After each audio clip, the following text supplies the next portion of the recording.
Narode, sada ćemo imati drugi deo današnje prezentacije u okviru realizacije našeg projekta, tako da će profesor Amritpal sa Coventry univerziteta da vam drži kratko predavanje o tome kako funkcionišu studentske prakse kod njih.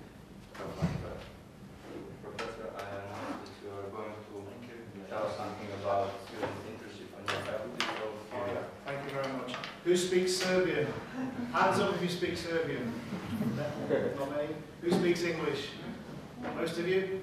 If I speak too fast, tell me to slow down, okay? If I see you nodding off, I'll wake you up.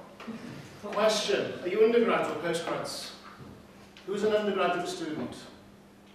Are you all postgraduates? No. What are you? Master or bachelor? Masters or bachelors? Who's bachelors? Who's masters? Okay. Can I just ask a couple of simple questions? And I'm going to put these sheets out. My first question is, why have you come to university? Yeah? Not why have you come to this lecture, because you're probably asked to come. Why have you come to university? So if I point to someone, I'd like you to say, well, why did what was it that made you come to university? Why did you come? Why have you chosen to come to university? Better job, better pay. Better job, better pay. Why have you come to university? I'm It's okay. My Serbian's terrible. Say in Serbian. Zato što sam htio da naučim nešto više o nauku. You wanted to get better knowledge. Better knowledge. So far we've got better job, better pay. Better. Why do you want knowledge? What will that give you in the long term? Zašto ne? Zašto znanje? Ja sam predala da ste rekli da hoćete da saznate više, da naučite. Zato što život se sastoji iz toga da bi čovjek stalno nešto učio novo, da upoznaje kako bi s njegovi vidici proširili na sve strane. I like it. I'm impressed with it. You've got a good mark already. And that is the only way to live with the knowledge. Knowledge. You're looking away. You don't want to answer my question. Because you were doing this. Why have you come to university? In English. Why is the knowledge? No. Talk to me. Talk to me. Talk to me. Why have you come to university? Better job, better pay. Why have you come to university? You, yes. Why? To make my mother proud. That's nice. You've got to look after your mums. Okay. Gentleman at the back on that side with the glasses, why have you come to university? I want to earn some more Money? Salary? money. Or self-improvement. Sorry? Self-improvement. Self-improvement. So we've got a variety of things. So we talked about keeping mother happy, very important. Somebody wants to self-improve. Somebody wants to do it for knowledge. And there was a thing about better pay and a job as well. What are your ambitions going forward? Long term, let's assume you graduate, and I hope you do. What do you want to do long term? In the long term, if you close your eyes and you could see 4 years down the road, what would you be doing? What would you be doing? Making a company. Making a company. Do you know how to? I'm learning. Good. Right. You're looking away again.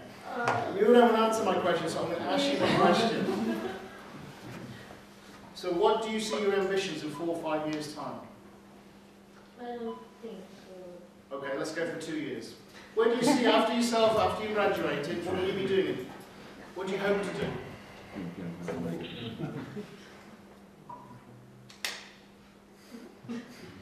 Šta biste voljeli da radite kad završite? What would you like to be? Where do you see yourself? Ja mislim samo da nekako završim.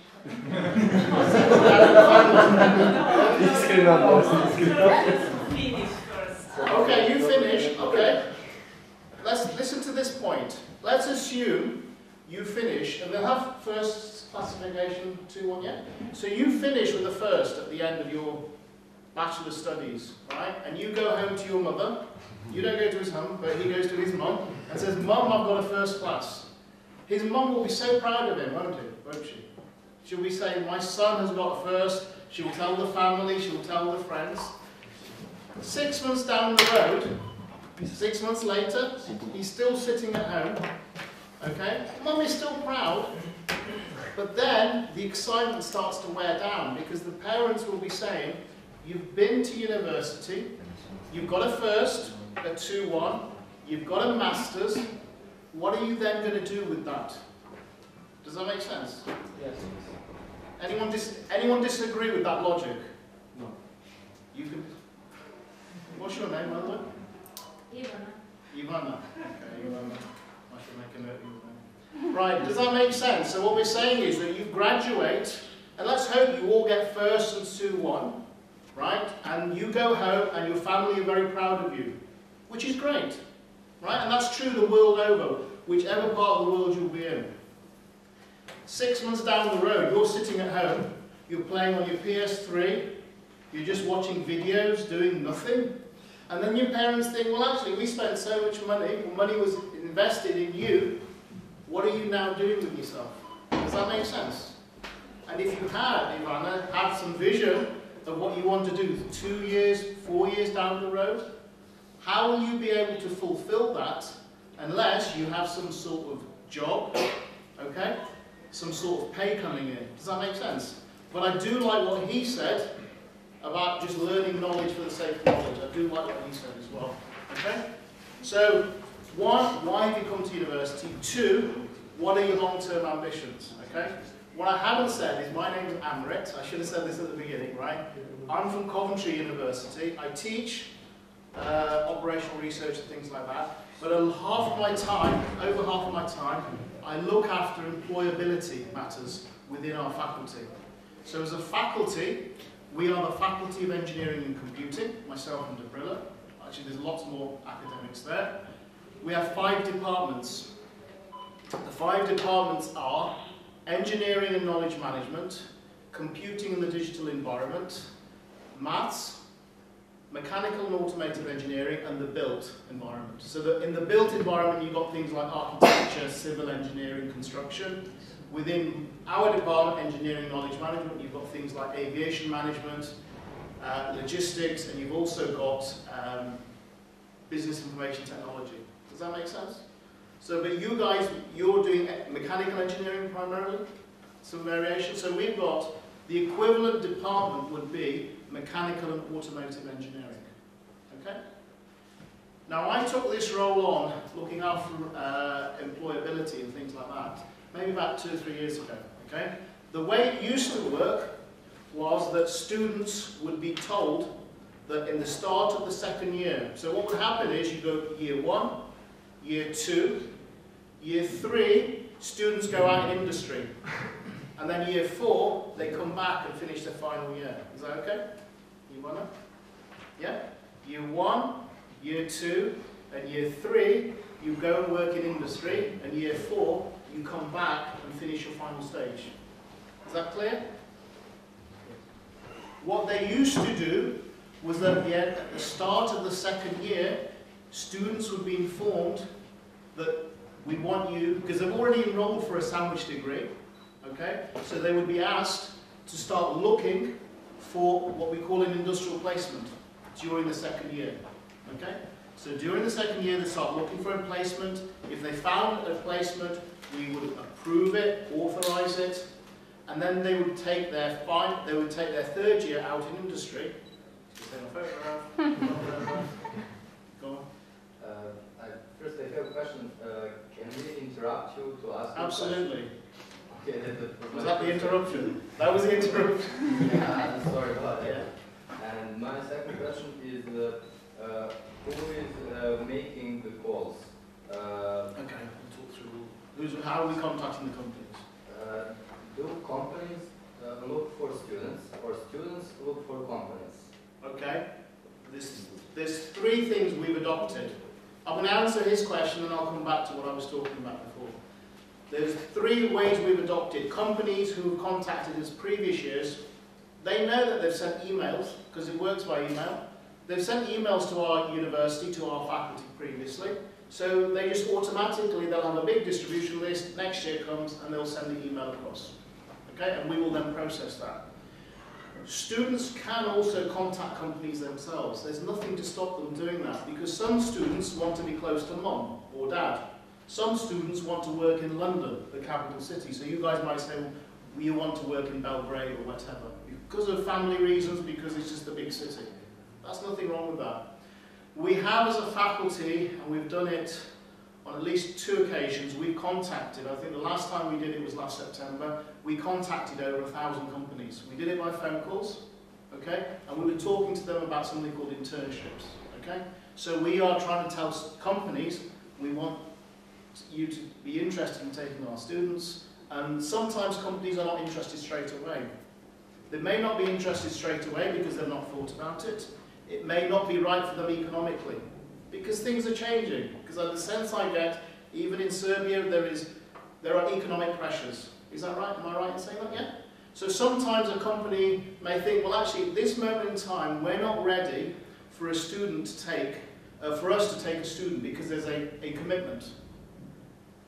2 months later, they may change their mind. You know, they've suddenly won a big contract. What do they then do? So you need to have, the university needs to have the infrastructure to be able to support that.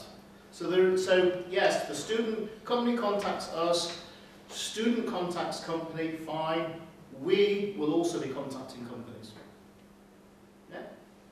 Going back to what I was saying about 5 minutes ago, we were telling students at the start of their second year, go out, and this is the time, we had some marketing literature produced, and we were giving that out at the beginning of the second year, okay? But I actually think that's the wrong way to do it, right?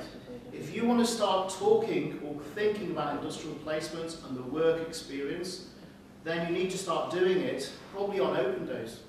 When students initially come to your university, you need to start telling them then, actually, this is the kind of companies where our students go to once they graduate, if they get industrial placements.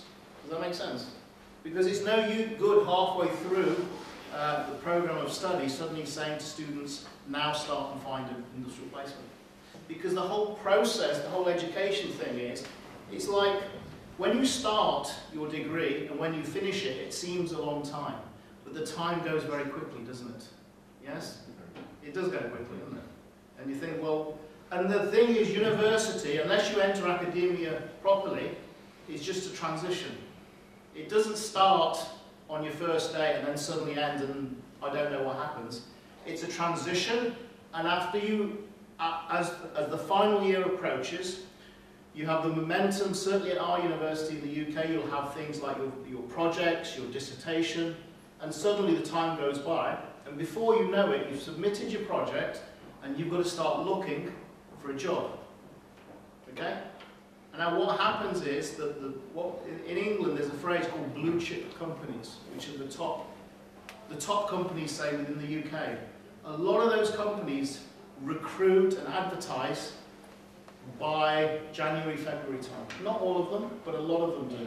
So our students, or students in general, need to be prepared and need to start looking for graduate jobs in their start of their final year. Does that make sense? Because some students, and a lot of students do leave it, but if you want to be working for a good company, you need to be prepared and you need to start preparing early.